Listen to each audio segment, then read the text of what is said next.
Hello students, welcome to Aakash Byju's JEE channel. तो आज हम इस छोटी सी वीडियो में डिस्कस करने वाले हैं मैट्रिसेस के कुछ इंपॉर्टेंट फॉर्मूले।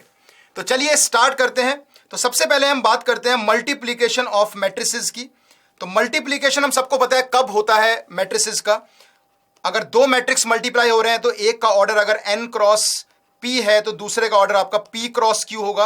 When number of columns of the first matrix is equal to number of rows of the second matrix, और फाइनल जो ऑर्डर निकल कर आएगा वो आएगा n क्रॉस Q। इसके अलावा एसोसिएटिविटी की बात करते हैं। आप कहीं ए बी सी अगर मल्टीप्लाई करना चाहते हो तो आप पहले ए बी को मल्टीप्लाई करो या बी सी को मल्टीप्लाई करो, it's one and the same thing. And these are the two distributive properties. आप ब्रैकेट को ऐसे ओपन कर सकते हो। इसके अलावा जब आप किसी भी मैट्रिक्स में आप कोई एल्जेब्रिक आइडेंटिटी लगाते हो तो वो जनरल आइडेंटिटी नहीं लगती है। ए प्लस बी का square is a square plus b square plus a b plus b a. लेकिन अगर आपका प्रोडक्ट कम्यूटेटिव है, ए बी और बी ए अगर बराबर है तो सारी एल्जेब्रिक आइडेंटिटीज लग जाती हैं। अगर यही ए बी और बी ए बराबर हो जाएगा तो this is equal to a square minus b square हो जाएगा। ठीक है, तो सबसे पहले इंपॉर्टेंट चीज मल्टीप्लिकेशन में यही है कि आपकी एल्जेब्रिक आइडेंटिटीज लग जाएंगी, अप्लाई हो जाएंगी अगर आपका प्रोडक्ट कम्यूटेटिव होगा। तो अगर ए बी इक्वल टू ए सी जैसी कोई कंडीशन दे रखी है बच्चों, तो आप क्या करते हो, a b minus a c equal to null matrix करते हो। ए आप कॉमन लेते हो तो दो मैट्रिक्स का प्रोडक्ट अगर नल मैट्रिक्स आता है तो यहां पे केसेस बन जाते हैं, या तो ए या बी माइनस सी में से कोई एक नल मैट्रिक्स होगा। लेकिन यह सबसे इंपॉर्टेंट केस है कि अगर ए आपका नल मैट्रिक्स नहीं है, बी माइनस सी आपका नल मैट्रिक्स नहीं है, बट अगर इनमें से कोई स्क्वायर मैट्रिक्स है तो दोनों को सिंगुलर होना पड़ेगा। दोनों का सिंगुलर होना बहुत जरूरी है। तो ये बहुत ही इंपॉर्टेंट फॉर्मूला है, ध्यान रखना। ठीक है, इसके बाद बात करते हैं ट्रांसपोज की, वेरी इंपॉर्टेंट। ए डैश का डैश इज ए, के ए का डैश इज के इंटू ए डैश। एडिशन में और सब्ट्रैक्शन में ट्रांसपोज ब्रेक हो जाता है, मल्टीप्लिकेशन में ऑपोजिट ओपन होता है। तो ट्रांसपोज की बहुत ही इंपॉर्टेंट प्रॉपर्टीज हैं, ये हमें ध्यान रखनी है। इसके बाद बात करते हैं सिमेट्रिक स्क्यू सिमेट्रिक की। तो symmetric matrix is a equal to a dash और skew symmetric is a dash equal to minus a. Symmetric matrix, skew symmetric matrix में सारे डायगोनल एलिमेंट्स आपके कितने होते हैं, जीरो होते हैं। अगर ए सिमेट्रिक मैट्रिक्स है तो उसकी सारी पावर्स सिमेट्रिक रहेंगी, ए की पावर एन सिमेट्रिक होगा। ठीक है, लेकिन अगर आपका ए स्क्यू सिमेट्रिक मैट्रिक्स है तो स्क्यू सिमेट्रिक की इवन पावर सिमेट्रिक होता है मैट्रिक्स, और ऑड पावर जो होता है वो स्क्यू सिमेट्रिक होता है। ठीक है, तो ये ध्यान रखना। और हर एक मैट्रिक्स आप as a sum of symmetric and skew symmetric लिख सकते हो। A plus a dash is always a symmetric matrix, a minus a dash is always a skew symmetric matrix. और इसके अलावा आप ये देख सकते हो कि स्क्यू सिमेट्रिक मैट्रिक्स में अगर सारे डायगोनल एलिमेंट जीरो हैं, और skew symmetric matrix of odd order का डिटरमिनेंट हमेशा जीरो होता है। तो डिटरमिनेंट जीरो होगा अगर ए आपका स्क्यू सिमेट्रिक मैट्रिक्स होगा ऑड ऑर्डर का। तो ये सारी प्रॉपर्टीज बहुत ही इंपॉर्टेंट है, हमें ध्यान रखनी है।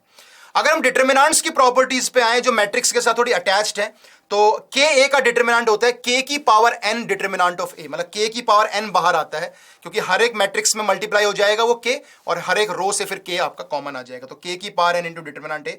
और अगर आप देखो कि ए बी का determinant is equal to mod a into mod b, ऐसे स्प्लिट हो जाता है।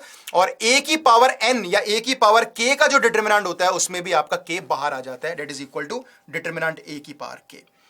अगर हम डिटरमिनेंट की कुछ प्रॉपर्टीज की बात करें तो ये कुछ इंपॉर्टेंट डिटरमिनेंट्स हैं जो आपको पता होने चाहिए, तो प्लीज इसको याद कर लेना।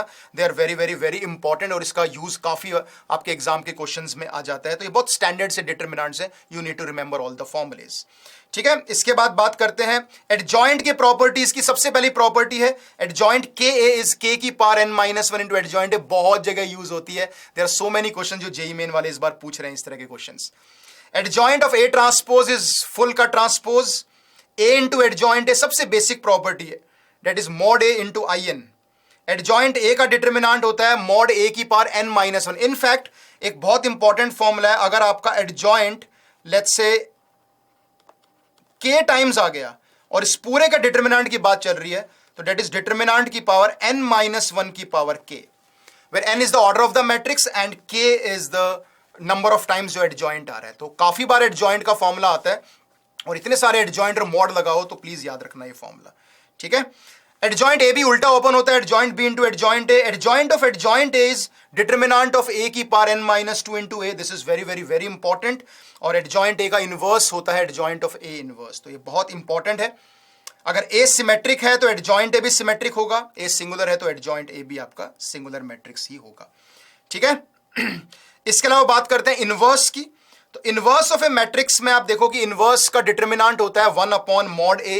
इनवर्स का इनवर्स वापस से A हो जाएगा। डायगोनल अगर मैट्रिक्स है तो उसका इनवर्स वही एलिमेंट्स का इनवर्स हो जाएगा। ठीक है, एक ही पावर माइनस के का मतलब इनवर्स को आपने k टाइम्स मल्टीप्लाई किया है।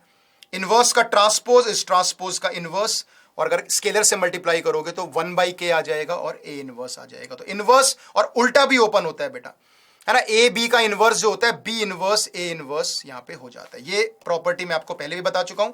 ठीक है, बी इनवर्स ए इनवर्स, और ए बी अगर ए सी के बराबर है तो कुछ जरूरी नहीं है कि बी इक्वल टू सी हो, बट अगर बी और सी हो भी सकता है आपकी ये प्रॉपर्टी। ठीक है, ओके, आगे चलते हैं। Let's move to system of linear equations, जहां पे हमारे पास अगर नॉन होमोजीनियस इक्वेशंस हैं तो हम डेल्टा निकालते हैं। अगर आपका डेल्टा नॉन जीरो आता है तो उसको हम लोग यूनिक सॉल्यूशन बोलते हैं। ठीक है, लेकिन अगर आपका डेल्टा जीरो आता है तो नो सॉल्यूशन भी हो सकता है और इनफाइनाइट सॉल्यूशन भी हो सकता है। तो मैंने आपको हमेशा बताया there is a shortcut in this, कि जब आपके पास नो सॉल्यूशन या इनफाइनाइट सॉल्यूशन के केसेस आते हैं तो आप क्रैमर रूल लगाने की जरूरत नहीं है, delta x delta y delta z निकालने की जरूरत नहीं है।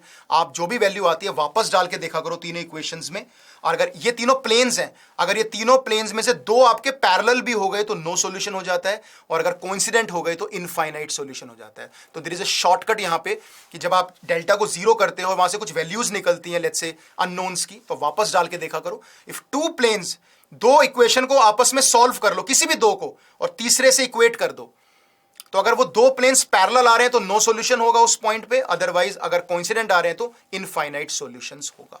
ठीक है, क्रैमर रूल यहां पे यूज करने की जरूरत नहीं है, delta x delta y delta z निकालने की जरूरत नहीं है, बट फिर भी आपको पता होना चाहिए अगर तीनों डेल्टाज आपके जीरो हैं तो इनफाइनाइट सॉल्यूशन, और एक भी अगर नॉन जीरो आ गया तो नो सॉल्यूशन। और अगर यही D1 D2 D3 आपका जीरो हो गया तो इसे होमोजीनियस इक्वेशंस भी बोलते हैं। और होमोजीनियस इक्वेशंस का मतलब है या तो आपका यूनिक सॉल्यूशन होगा, डेल्टा जीरो होगा, अगर डेल्टा नॉन जीरो हुआ तो 0 0 0 आपका यूनिक सॉल्यूशन होगा, जिसको हम ट्राइवियल सॉल्यूशन भी बोलते हैं। और अगर आपका डेल्टा जीरो हो गया तो इनफाइनाइट सॉल्यूशन हो जाएगा, जिसको हम लोग नॉन ट्राइवियल सॉल्यूशन भी बोलते हैं। तो होमोजीनियस में तो ट्राइवल नॉन ट्राइवल की कहानी आती है, लेकिन नॉन होमोजीनियस में हमें ये 3D वाला कॉन्सेप्ट लगाना होता है just to solve the system of equations. ठीक है, so this is all about matrices formula. Thank you so much बच्चों, एंड ऑल द बेस्ट।